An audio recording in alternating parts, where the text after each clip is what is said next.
So Scott, let's begin. Let's begin the session. We have a great panel of experts with us today. We've got JAMIN, Antonio, Melissa, Amanda, AMIR with us to talk about metamorphs. I wonder whether you could start that session. Yeah, very excited to be here, and welcome to everyone in the audience, and thank you to all the speakers. When Mark Zuckerberg heard that you all were going to be speaking, he declined to participate because he knew that there was going to be such great insight shared around this idea of the meta mall. I won't do sort of too much setup.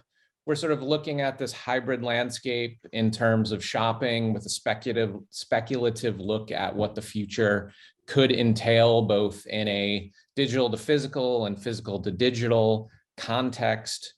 Maybe as an initial sort of start to the conversation, kind of talk about this blur between physical and digital. I would say it's arguable that we're all kind of living this hybrid landscape today, given the fact that we all have mobile devices, and then even, many of us have technologies beyond that. I'd like to sort of start with the question around how we sort of see this blur, this physical digital kind of sort of hybrid happening right now, and what that sort of does to how people are shopping today. Maybe Melissa, if you want to start off the conversation and provide some perspective there, that would be great. I mean, I think we're just still tipping the iceberg of what's possible, and there's so many different stages of this. If it's like, assisted reality or mixed reality, multi-universe, and there's so many stages of where it's at. And it's funny you bring up Facebook. Obviously, they've been at the forefront, not so much in retail, but even with their Horizon workspace, mixed reality, right, where you could be part of the reality, augmented reality world, or you could kind of be zooming in from your real world and blending those two together. So, but the opportunity, I think, from a retail perspective is the opportunity to elicit the emotional connection that can happen, right? Because if you talk about the ability for a brand to take you on a journey, if you look at like what SK2's done with the Olympics, and you can follow, these set of people that are inspirational in their journey around the city, around the Olympics, and you feel like you're going on that with them. Or you can create a world of your own, but that's empowered by this brand that you've admired or covet. There's a really deep level of immersion that happens. So I think that we're at a really interesting point as we continue to blend physical digital, as COVID has accelerated the adoption of interacting with our mobile devices and app usage. And so, I think that there's a lot that we're going to be able to talk about today. And there's been a lot of proof cases: North Face, Gucci, Louis Vuitton, the game, SK2, as I mentioned, in the Olympics. So, I mean, we can go in a lot of directions here. Amazing. Amanda, I'm curious, from a consumer point of view, what do you see in terms of the willingness around consumers to sort of adopt these technologies? What are they doing? What are they doing sort of today that you see pushing us into this more future forward context? Well, actually, I just finished just before the summer quite a large piece of research with kids and gaming, and specifically talked to kids aged between 16 and 18 across the US and in the UK. And a real standout learning was their ability to make friends in digital spaces and not seeing the difference between friendships and relationships with people that they had never physically met, which is a really interesting space when you think moving forward of the virtual arenas, the playgrounds, the joint virtual experiences that cohort are not only prepared to have, that they're not even thinking, there's no line there. It's an entirely seamless relationship. So I feel very optimistic for the blend moving forward. And even as you talk to older cohorts, which I have done across many sectors in the past year, in relation to the post-pandemic response in particular, people are craving connection. And because the pandemic forced people to take more virtual experiences, they are prepared to mirror physical and virtual experiences. They're bolder. In the short term, they're craving physical contact, but then they're prepared to hold hands and move through virtual spaces. I think we've entered into an extremely exciting period, and it has gone from very much ethereal academic planning into we're seeing more and more evidence of these actual behaviors. So I think we've all got a lot to be very optimistic and excited about, and a lot to feel confident when we're talking to brands and organizations about their not so future strategies. Amazing. And Jamin, I'd love to sort of get your take on gamers sort of, I mean, there's obviously the behaviors that happen within the context of gaming platforms and these sort of more explorable worlds. As brands become maybe more of a part than they have been in the past, what do you sort of see as the, like, is there a willingness to engage in these kind of contexts? Matt, I'll just stop there and let you jump in. Yeah, of course. One of the distinctions that we make at 256 is between gamers as a social identity versus gaming as an activity. That's what Amanda was alluding to. And so you can see activity on both sides of the equation. If you think of gaming in the verb sense, right, it's like something that you do with other people that creates a host of opportunities for brands to actually engage. Versus if you think on the gamer identity side, how are you speaking to someone's, how are you speaking to their ability to socially cohere with other people that they're playing games with? How are they demonstrating or performing that identity in front of other people? Again, there are great opportunities for brands to ultimately perform. I think there's a misconception around gamers as a group, that they are somehow more pessimistic, or they're harder to reach in the sense that they're skeptical of working with brands. But you do have to remember, like, this is a generation that's growing up in an entirely capitalistic context, right? So they're not only spending money to play games, they're spending money on in-game items. They have connections, deep connections to brands, to IP. So a lot of the issues that we see a lot of times in terms of whether or not brands can find good opportunities there have a lot to do with authenticity and making sure that you're building like long-term connections with a given community, not just jumping in, doing one thing, an activation or whatever it might be, and then popping back out, but creating these long-term relationships with a particular community. So yeah, I think there's lots of places where brands can be thinking about gaming as a space of commerce, as a space of community that can really create new opportunities for them going forward.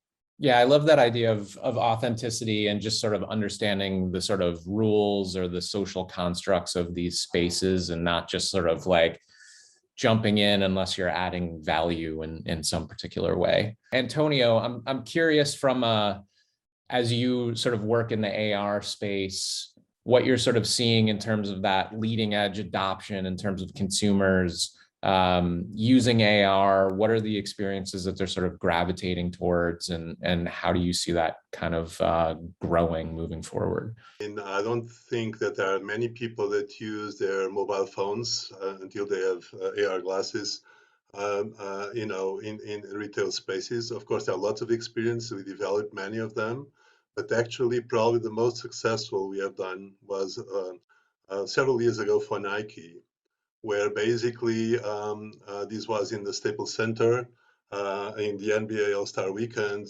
and there was this possibility of being Kobe. Kobe was still alive.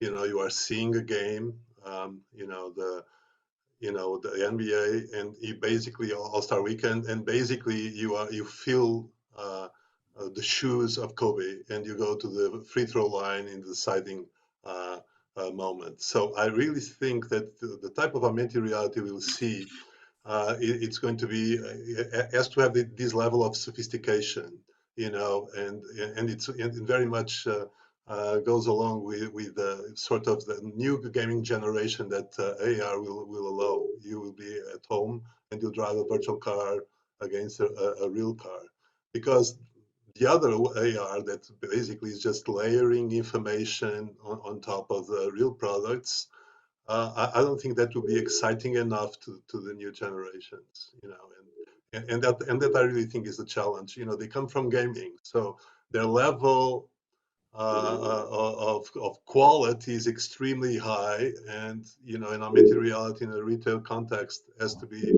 at that level. Interesting. It's interesting to think that there's this expectation that when you bring that sort of experience into the sort of real world on a sort of, again, meta level, that there's the need for it to be as good as what they sort of get in the more virtual or digital context. AMIR, I'm curious, because you're obviously approaching this sort of idea from the standpoint of embodied AI, for maybe lack of a better term. And how do you see that from a consumer point of view and their willingness to kind of engage with these sort of synthetic personalities? Yeah, fantastic. So I mean, if we look at the evolving consumption of information of consumers who are either browsing or searching or basically looking to buy, and they're doing so not just on desktop screens, but also on mobile devices and even just through voice. In all these different scenarios, information needs to be given to them in new ways, not only so that they can consume it the way they want, meaning not necessarily reading through a whole product spec on a product page, but maybe bite-sized pieces of information, but also in formats they want. So not necessarily text or numbers, but something a lot easier, video or audio. What we do is we actually focus on improving the retailers and the brand's ability to engage their customers by providing a scalable way of turning every single product or service into specifically generated, realistic looking video of a person presenting that product or service.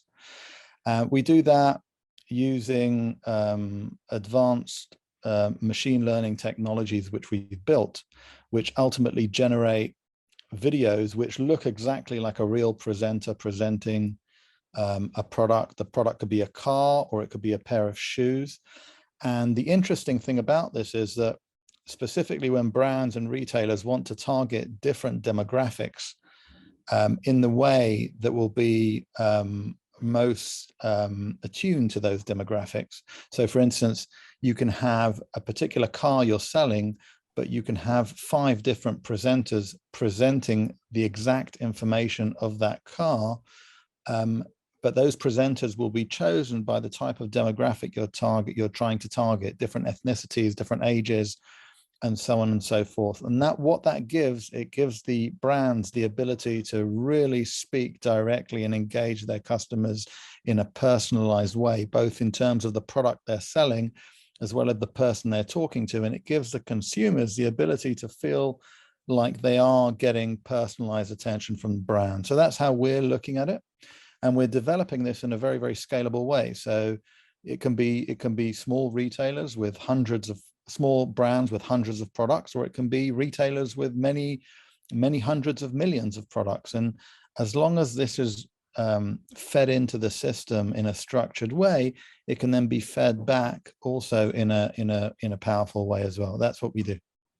Interesting. I now sort of like connecting the dots between what everybody is sort of talking about. If I think about, you have your flexible AR experience via your, the car that you're driving, and the associate that's sort of riding along who's actually an embodied AI. There's all this opportunity for flexibility and personalization as you sort of talk about it. And I think that sort of also holds true within the context of more of these, what I guess typically we think of as the metaverse.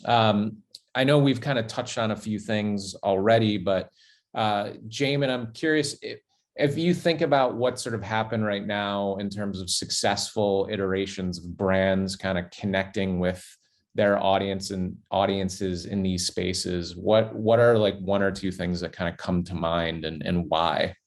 Yeah, absolutely. Well, I mean, I think it's important to remember, I think Animal Crossing was a big thing that everyone was talking about last year. It's interesting to think about that in the context of like, this was sort of pre some of the early conversations around the metaverse. Obviously, the concept has been around for quite some time, but there have been these touch points in the world of gaming that I think have created opportunities for brands to connect. I mean, I think one of my favorite, there are a lot of things that are happening, particularly on the retail side.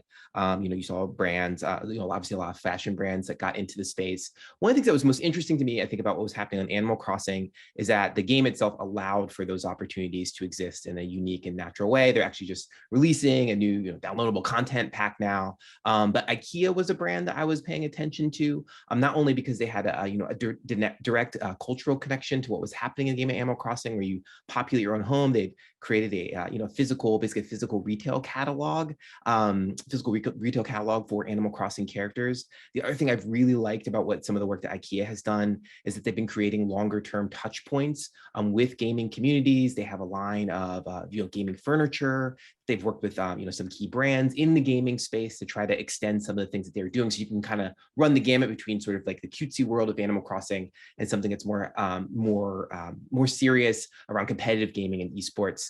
Other one, obviously, Balenciaga and what they were doing with Fortnite is another great one. I like the simplicity of that approach, just in terms of just creating a physical good that connects to a digital good inside of that universe, and again also tied to this much larger campaign for them for reaching people in that in that gaming subset. So I think that the things that work ultimately, the work that work the best are the ones that meet players ultimately where they are. Antonio had mentioned this, that you are dealing with an audience that's coming with very cultivated and very specific expectations in terms of what they want out of digital interactions with the brand. And so finding touch points and places that feel like really organic to them are incredibly important. So, but yeah, IKEA and Balenciaga were two things that I'd see on the past year, one kind of proto metaverse sort of engagement, and then one that was much more clearly kind of working within the unique opportunities of this ecosystem. Yeah, it's interesting. I mean, again, like that whole, like the span of what's potential in terms of how all these platforms sort of currently exist right now and where the opportunities are. And again, recognizing what's possible and then figuring out how your brand sort of fits in there. Melissa, from a sort of physical retail context, as we talk about all these things, obviously it has major implications for what a store is, what is offered within the context of the store. What do you see as some of the sort of opportunities there in terms of that physical retail space and offering a hybrid experience or a meta mall experience? Yeah, I mean, I think it increases the experiential opportunity of the in-store environment. So bringing in multiples of layers. I think if we look at the pop-up tour that happened with North Face and Gucci earlier this year, right? And the ability to unlock Gucci pins, the ability to, the collaboration was this luxury brand coming together with this well-known outdoor expert brand, right? And then being able to merge the two together and unlock this virtual world that elicits the outdoors and exploring the outdoors, the sounds of it, the sights of it, and everything while you're being captive, right, with the actual clothing that they've curated for that pop-up store. It's a full immersion experience. And I think that's the opportunity. Burberry, I think, has been pretty forward thinking of that too, with the AR experience in store, for example, where you can hover over products to unlock additional content, whether it's about the product itself, it could be style ideas, it could be a story behind it. So I think that's the opportunity. I think when you look at high-end brands too, because we currently talking luxury, even if you look at Louis the Game, right, Louis Vuitton, think about how to some it could feel like an inaccessible brand, right? And to have the opportunity to fully immerse yourself in what that lifestyle could feel like, you could deck yourself out of the monograms of it, you can unlock the history behind the brand, which has a deeper and richer opportunity from an emotional connection standpoint, and adds to the aspiration that you would have as a consumer, maybe even at a younger age in the generation they kind of tap into today, and feel your first little step into this brand is accessible to me, and this is like a lifestyle that I can be a part of. So I think those are some of the opportunities that exist as we continue to see the merge of the digital physical and the in-store experience. It's interesting the way, as I was listening to you talk about it, it sounds almost like this digital layer is another design element to kind of consider within the context of that physical experience, which is really exciting way of kind of thinking about it. And Antonio, I'm curious, obviously, as sort of initially mentioned, right now, there's the way people experience augmented reality is through the context of a mobile device, typically. First of all, I think the interface will be much more intuitive, especially in a physical place. It will be much easier to tell people where they can find the products they really want. It will be much easier to add, layers of spectacular effects. But it's funny, we have been interacting with several brands. And in the end, when you do augmented reality, it creates a sort of a digital layer on top of the real world. And right now, you can do it in a permanent, as permanent labels.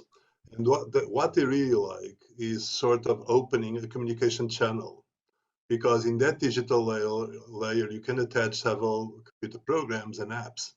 And the most popular, the ones they really want, and these ranges from pharmaceutical companies to people that produces blueberries, is the possibility of engaging in communication with the consumer that buys that product.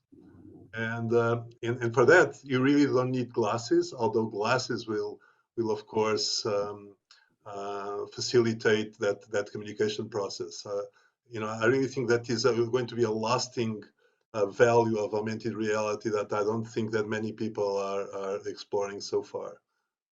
And when you say that as a communication channel, is it purely a sort of static thing, or do you see this being more as a kind of interactive channel where it's interactive and dynamic? It depends on you. I mean, we are trying. I mean, for instance, we are working with this drugstore, local drugstore, and it's sort of a curated drugstore by an 83-year-old man, and basically the communication with him is fantastic, and it has to be real. So we are bringing to that digital layer on augmented reality that can be, it can be interactive in the store and at home. That level of human communication, of natural communication, that we really think makes the difference. And I'm curious, Amanda, as you sort of like, if we talk about pervasive AR and things of that context, obviously there's always the question of privacy concerns and things like that. Just sort of going back to the consumer, are they ready for this type of world? What is the, what are the sort of steps to kind of get us to this maybe more futuristic point of view and how they're interacting? I have to say that I always advocate with starting with the edge cases, and there's absolutely no doubt that there are several cohorts that are the pioneers and prepared to go there. And I think that the closer ties that brands and retailers have with those edge cases, the more they collaborate with them, the more they'll be able to move to the middle, not necessarily overnight, but as long as that, I mean, in fact, in many ways, Jamin went there. He talked about, when he was talking about gaming, not just, to understand those behaviors, don't just jump in with assumptions, get to know the community. It's the same with the privacy issues. It's the same with moving into these new experiences. Start with the cohorts that are prepared to go there, understand and push them to their limits, but also work with them. The need to collaborate and the desire to co-create is absolutely there, as long as it is broached with the right language and the right understanding. And we're seeing it time and time again. I worked with a huge retailer a couple of years ago, just pre the pandemic, on co-creating next generation experiences, both physical and digital. And when you presented shoppers, consumers with a fait accompli, the appetite was there, but not as much as when you involved them in, try this, test this, let's talk about what builds you would give. And we were, you know, almost having to set up a surgery. The appetite was so intense. And actually using these virtual spaces quite specifically around co-creation, I think is absolutely fascinating. And what's more, there are quite strong links to more sustainable futures for retailers and product designers, coming up with more sustainable options based on genuine evidence of desirability. When we've watched consumers try to buy something physical in a digital space, buying something virtual in a virtual space, it gives us a more reliable data set for making the physical product. There's absolutely fascinating times ahead. And, you know, the short answer is I have full confidence that consumers want to go there, Scott. Can I just chime in on that one? I think, yeah, you know, as you mentioned, right, there's always going to be the cohort of the first movers. And I think that they have a different level of patience to explore, to go through hurdles, to make things happen. So I think for wider adoption, it's really about making it as frictionless as possible too, right? And so when we talk about, you know, it works if you put on glasses, it works if you download an app, it works, right? It's how do we get it to a place where we make it more frictionless? And I think the most recent correlation to that could be the evolution of QR codes finally, right? Yeah. Like we couldn't get adoption because so many steps had to happen, and now the phones open that up. So I think it's the motivation comes from the first movers, but then the industry has to make it more frictionless for consumers to get wider adoption. Yeah, it's really fascinating to hear the sort of, because again, once you talk about digital, the ability to be flexible within the context of how you're sort of bringing that to the market, and the iterativeness of it is much easier to sort of happen. And by nature, you have these, you know, this early adopter cohort that is used to collaborating within the context of, again, more traditional sort of gaming platforms, perhaps, or in social media. And so the desire to want to participate alongside of that in some of these experiences is really interesting. And then the idea that, again, to Melissa's point, that it's something that needs to be available across different channels and equally sort of accessible by many, I think is great. You know, I'm curious, maybe picking up on what you had mentioned before, JAMIN, about, you know, what Balenciaga is doing with buying a physical item and having it sort of live in a virtual world. You know, I don't know what my question is, but how do you see that kind of playing out as we move forward? I mean, obviously there's a desire for people to buy things in a digital context and a physical context, and what happens when things begin to cross over. I mean, my hope is, you know, my hope is that this is not the interest in gaming spaces is not a passing fad. You know, I've been doing this for quite some time. And so, you know, I remember, you know, gamification was this intersection between like a place where brands could get engaged. And, you know, you had virtual reality was a place where, you know, obviously gaming drove that technology to the forefront. And then you had esports. And so now we have now we have metaverse, right? So I think my hope is that the idea that is sticky is one that, you know, gaming and thinking about talking to gamers in their own environments is something that continues long into the future. You know, in terms of like ways to, you know, interact between like, you know, physical and like digital environments, it doesn't, you know, I think one of the things that's important to understand is that it doesn't necessarily have to be like an actual, you know, simulation of a physical good in a digital environment, or vice versa. There are other ways to engage with what's happening in digital spaces, particularly in gaming spaces in the physical world, that don't involve like actually creating necessarily like an in-game item. We did some work for you know, music distribution platform recently, and they were asking us to do some audience research in terms of thinking about how their young audience was looking at games. And, you know, one of the categories they were, you know, really keyed up on, they really focused on esports as being something they wanted to focus on. And for us, you know, coming out of that research, we found that like cosplay is like where you dress up as your favorite video game character. That was actually a bigger driver for conversation in their given community. And so we don't often think about like dressing up, like what's happening at, I believe, New York Comic-Con is happening right now. So like things that are happening in places like that are just as authentic a form of blending of physical and digital, and do create opportunities for brands to get engaged, but often don't find themselves being a part of this like larger like metaverse conversation. So I think my hope is that, you know, our understanding of like what's happening with gamers in those spaces extends beyond like merely like, oh, we can just get a logo in there, or we can take something that's in this game and then pull it out and make it available for sale. But really it's about understanding like the community context in which people are, you know, interacting with their favorite characters and bringing them out into the real world. So I think the good news is that like, I think for brands that are looking for different price touch points as well, you don't need to do like a custom bespoke activation in Fortnite, in the biggest game in the universe, to do something that's authentic, that is authentic and is reaching gamers in a natural and original way. So that would ultimately be my hope, that it's not like a check the box kind of thing. Like we took a physical thing, put it inside a video game, we're done talking to gamers, that it creates you know, longer term opportunities, a real understanding of you know, what this audience ultimately wants.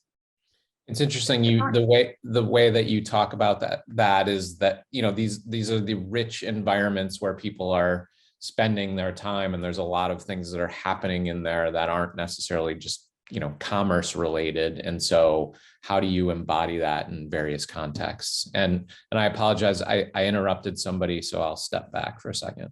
No, I apologize. It was me being a little bit too forthright. I'm just fascinated by what JAMIN was saying. And I think that actually, you know, I cook, but that doesn't make me a chef.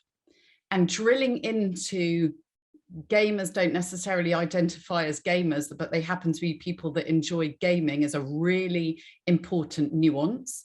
And drilling into that and understanding mindsets around play, understanding mindsets around almost all behaviors is a huge opportunity for brands and for retailers. For example, I referenced earlier the research that we did with the 16 to 18-year-olds around gaming. And for example, quite a few of them were identifying small little moments in the day where they played a game on their phone. Now that is the 2021 equivalent of a cigarette break for us kids of the 80s and 90s.